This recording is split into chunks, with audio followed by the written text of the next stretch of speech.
Ladies and gentlemen, PC and console captains alike, my name is Phoenix and welcome to the channel. So I'm going to try and do a brief video on my thoughts of the new expansion for Star Trek Online, Age of Discovery. And to start, I'm going to start off with, I would say, the more negative aspect of the expansion. One of which is the tutorial is absolutely long, and I wouldn't say it's dreadful, but it's very long. I would prefer if you did the tutorial and if you went into another mission, that mission should have been like a story mission, so we would have had 3 separate story missions to do. I think if you can just condense the tutorial to something quick and easy, most definitely that is something that the developers at Cryptic have been trying to figure out, because there is quite a bit to it when it comes to you know, the mechanics of the gameplay and how things can be done and whatnot.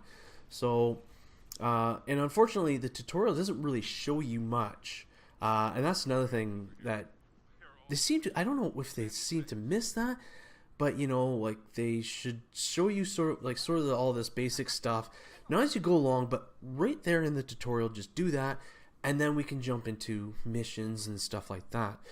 The other thing that I would say, I wouldn't say it's really a negative, but it kind of just doesn't make entire sense, is the U.S.S. Glenn. When you first meet the U.S.S. Glenn, it's jumping all over the place, like it had mastered the mycelial network, which, as far as anyone knows in the show, it never mastered it. In fact, it probably didn't even really go that far, and I don't couldn't even think it could make that many jumps. So that's just sort of, I guess, the negative aspect of it. And the other one was only like 2 missions. I know they're going to be adding more to it, but 2 missions I think is just really short. And I was kind of hoping for a lot more. And I can understand why it may not have been like many story missions as we would like to hope, because it is sort of, I guess, in a way rushed, because they want to have it mostly in time for the 2nd season of Star Trek Online. So I would assume that they're going to be sort of playing catch up on this story arc so that they can catch up to season 2, or they may even just be a season behind, and that's totally fine. But I would have loved to see more missions. I would have loved to spend more time in this this new expansion, and not just going directly to the 25th century right away. So because they put the time and effort into making these sector maps, even though it's not a big sector map, you know, it's still something that you want to sort of explore a little more, and I would love to see more of that. Now let's move on to sort of the more positive aspects of it. The ship models are top notch, very well done. Now I understand that the Walker class was already done and it is in a lockbox, but even the prototype one I think is really neat, because it goes from tier 1 to tier 3 or tier 4. I'm not entirely sure, but that's really cool, and that would be awesome for maybe some ships that were maybe T5. You could have, you know, maybe upgraded to T6 or something like that. I think something like that would have been cool. Maybe they just didn't know how to work it within the system, and now they've got this prototype, they know how it works and whatnot. Just, these are just my thoughts here. So that is pretty cool. I like that. And the starter pack was fairly cheap for a small expansion. So, and like I said, and not just the Walker class, but the I can't pronounce the name of it. The starter ship that you get. I'm not going to pronounce the class because I'm just going to butcher it. Even that is a nice model. Even though it's a very, very simple model, it's still a nice model.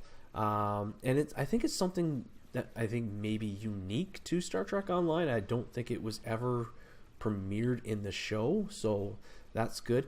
The visual effects and sound effects are right up there. The way that you warp, the way that your weapons fire when you have the regular phasers, there's the little pulse phasers. I wouldn't say pulse phaser, but you know, like their phaser cannon like pulse. I don't know how to explain it. But I will say pulse cannons because that's basically, or pulse phasers, that's basically what they are. The other thing that I really, really enjoyed was Mae Wise reprising her role as Tilly within the game.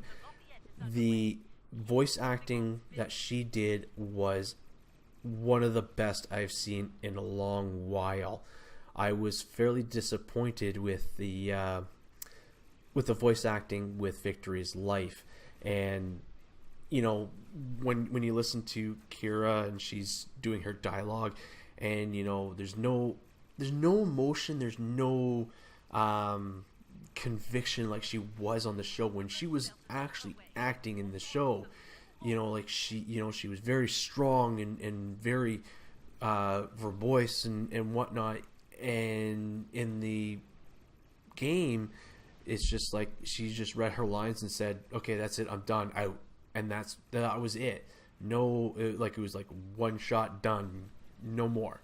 You know, there were some others that tried to do it. Bashir, there was some in there, but not really. Garrick is always, he was probably one of the better ones. But anyways, getting a little sidetracked here. Tilly, I think, with the tutorial, made that a little more fun, a little more interesting for me as a player. You know, I think it was really good. Although I'm not entirely sure how that worked, but now I'm thinking about it. I'm speaking timelines anyways. Sorry, I'm a bit rambling today. I figured she was at Starfleet Academy just before the war started, and I guess when the war went full out, then she was probably assigned because she was still a cadet when we first meet her. So there's that. But yeah, those are some of my thoughts, and I think that's it for today's video. So as always, I'd love to hear from you guys. Tell me what you like and what you did not like about this new expansion. And as always, thank you for watching. Live long and prosper, and we'll see you out there.